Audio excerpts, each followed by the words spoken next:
Hello class, I'm going to try a little differently this week. Instead of a PowerPoint with narration on it, I'm going to try doing this as a screencast for the chapter. So this chapter, chapter 14, is on payroll, accounting, taxes, and reports. Now, last chapter 13 was payroll on the end of the employee filling out the time card, recording it in the payroll register, then recording it in the employee's payroll records, and then writing the checks for payroll. This chapter is a little bit different. In this chapter, we're talking more about the transactions that get recorded for payroll.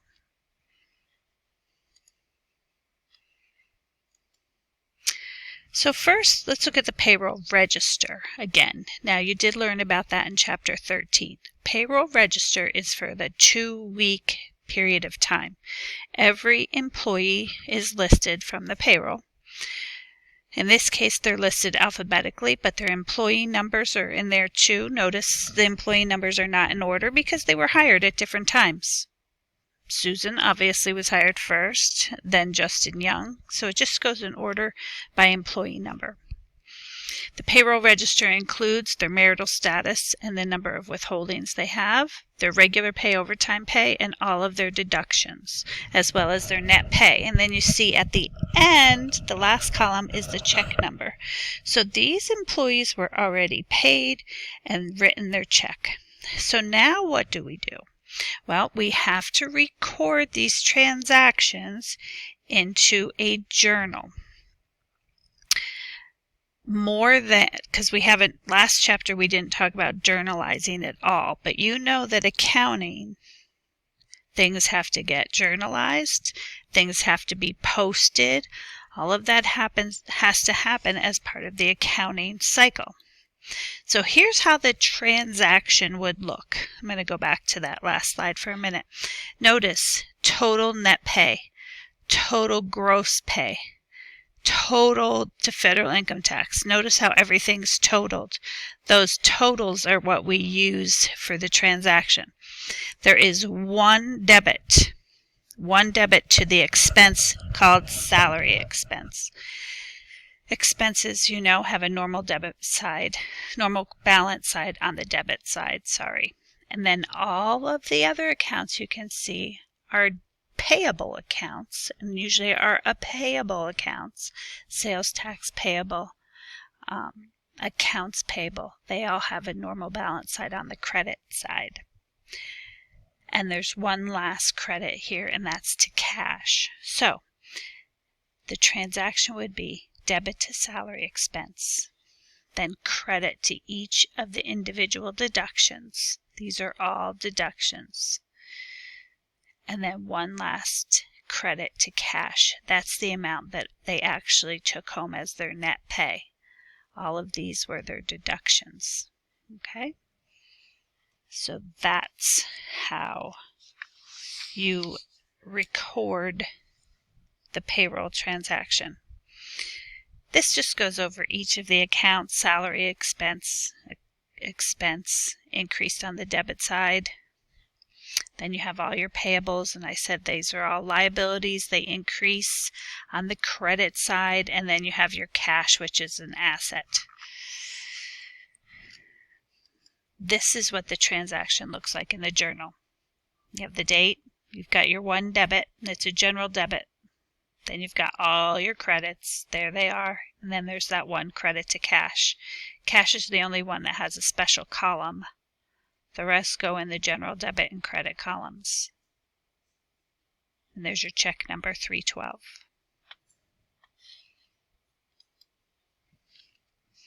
That's the end of 13.1. 14.1. We'll be doing the work in a separate screencast. Right now we're just going through the chapter. 14.2, the second part of chapter 14 in your book on page 336, is recording employer payroll taxes. Employer. So we take taxes out of our employees, but then we have to take those taxes and we have to send them to the government. So here you see taxable earnings for Omni Imports. You see every employee listed, all of their accumulated earnings in this particular report is as of November 30th. Then you see their total earnings for this particular pay period, because we're accumulating this on this form. We're accumulating their earnings over the year. In the last column, you see unemployment taxable earnings. Unemployment has a cap. In the case of the book, I'm not sure what it is currently in current, because I just don't do payroll, so I'm not up to date with current laws. But in this particular case, the book, the unemployment tax is applied to the first $7,000 you earn for each employee. So once an employee has made $7,000, boom, you stop taking unemployment tax out of them. They've paid in, they're done for the year. So if they were on staff with you in January, they're probably done paying at least by February or March, depending on how much they make for a living. But these two particular employees, Paul Drew and Ann Mendel, they're still paying their unemployment tax. So they were probably hired recently, more recently than the other employees anyway. They haven't met their $7,000 earnings yet. And you can see Paul Drew only made $2,500 and Mendel's only at $2,000. So they're still paying into unemployment. Once they reach the $7,000 mark, they don't have to pay into that tax any longer.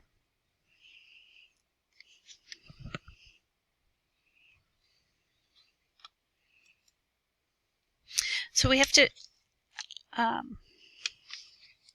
calculate unemployment tax.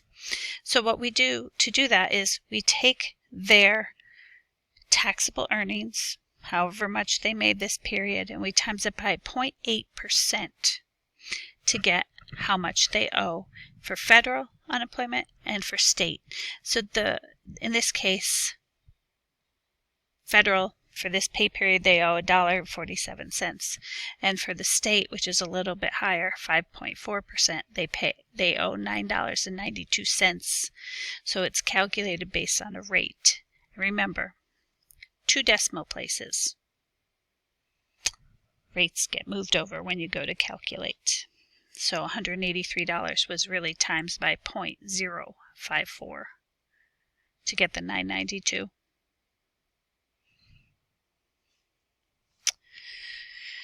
Okay, let's look at the transaction. Remember, these are for payroll. So we have what's called Payroll Tax Expense, $315.72. Expense, remember, increases on the debit side. The credits then are to Social Security tax payable, Medicare tax payable, unemployment tax payable, Fed, and unemployment tax payable, state. Here's what the transaction looks like in the journal. You have your one debit to payroll tax expense. It's a memorandum. It's not a check. M63. We're going to debit payroll tax expense, and then we're going to credit each of these accounts. So Security tax payable, Medicare tax payable, and unemployment. Now, those transactions happen, a couple of those were used back here when we did the payroll transaction for the month. We did it to salary expense, and we used a couple of them. Notice it's not all the same. Whoops, this is the one. They're not all the same. They're very different. Some are specific to the employees. These are specific to the government. These, and you'll see how we close them out and send the money off to the government.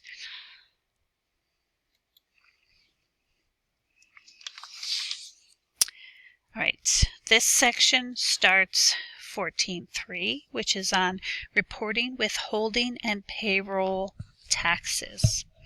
Now, once a year, at the end of the year, your employer, if you have a job, your employer fills out this W-2 form. and they send it to you. By law, they have to send it to you by January 31st. It lists your employer's identification number, your name, your address, social security number, who you work for. Your employer's name is on this form. There's lots of numbers on this form, lots of codes. But this is the form, the W-2 it's called, that you use to fill out your federal 1040, your federal income tax form with the IRS. You have till April 15th to do it, and that date usually fluctuates depending on the year and what day of the week it falls on. And you also use it for your state income tax and your local income tax. You could see here is the federal information up in here, federal income tax. You have your Social Security tax. It just doesn't talk about state, but there's actually state income tax things we have on here. But I don't know why in the book they don't talk about that. You can see the state and local down here as well. Here's the local. So this is what people use this form to do their taxes by April 15th.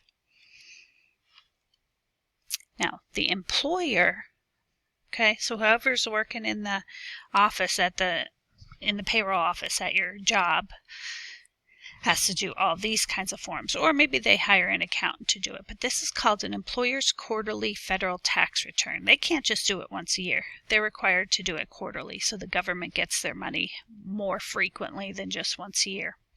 And you can see they've got their information on here, their federal tax ID and all their federal information.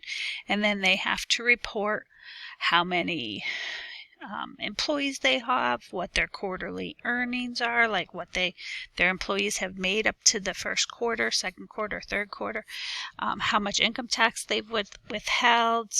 They have to report all of these taxes, Social Security, Medicare. Then they have their total taxes. They break it down by month, and then again, total taxes. They have to then cut a check to the government for those taxes. So they've taken them out of their employees and they've held them in an account, and now they have to actually pay them to the government. So this is called preparing the employer's quarterly federal tax return.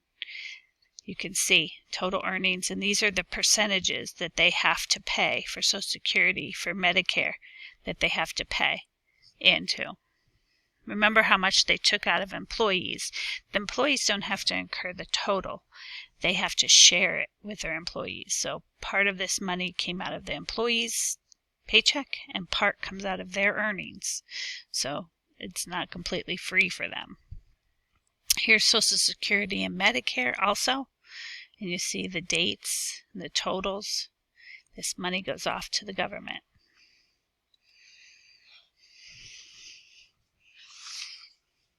Okay, last form for 14.3 is the employer annual reporting of payroll taxes. So this is called a W-3. This is done by an employer. So if you plan to own a business someday, these are the kinds of forms you're going to have to figure out. You see total wages paid out, how much federal income tax was withheld from your employees. You can see each of the taxes that were withheld, your adjusted income for your employees after taxes. You can see this is done by Carl Cohen. He's part owner. He's actually going to be probably writing a check for these amounts and submitting this form with that check. That's how that works. All right, I'm going to stop here because I only have a minute left till I get to my 15-minute mark, and then I'll do lesson 14.4 in a separate video.